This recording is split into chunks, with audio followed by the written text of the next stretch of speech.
হাওড়ায় রাজনৈতিক সংঘর্ষ, শুভেন্দু অধিকারীর রোড শো ঘিরে উত্তেজনা। হাওড়ায় রাজনৈতিক উত্তাপ চরমে উঠল বিজেপি নেতা শুভেন্দু অধিকারীর রোড শোকে ঘিরে। তার সভা চলাকালীন আচমকাই বিক্ষোভ ও স্লোগান শুরু হলে পরিস্থিতি দ্রুত উত্তপ্ত হয়ে ওঠে। স্থানীয় সূত্রে জানা যায়, রোড শোর সময় বিরোধী পক্ষের সমর্থকদের একাংশ প্রতিবাদ জানাতে শুরু করেন।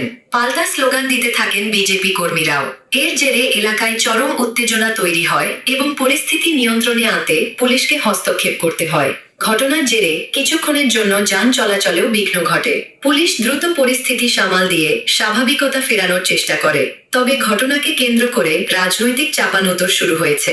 বিজেপির পক্ষ থেকে অভিযোগ করা হয়েছে, ইচ্ছাকৃতভাবে রোড শো ভণ্ডুল করার চেষ্টা হয়েছে। অন্যদিকে বিরোধী শিবিরের দাবি, এটি ছিল সাধারণ মানুষের স্বতঃস্ফূর্ত প্রতিবাদ। ঘটনার পর পুরো বিষয়টি নিয়ে তদন্ত শুরু করেছে প্রশাসন। নির্বাচনের মুখে এই ঘটনা রাজ্যের রাজনৈতিক পরিস্থিতিকে আরও তপ্ত করে তুলল বলে মনে করছেন বিশ্লেষকরা।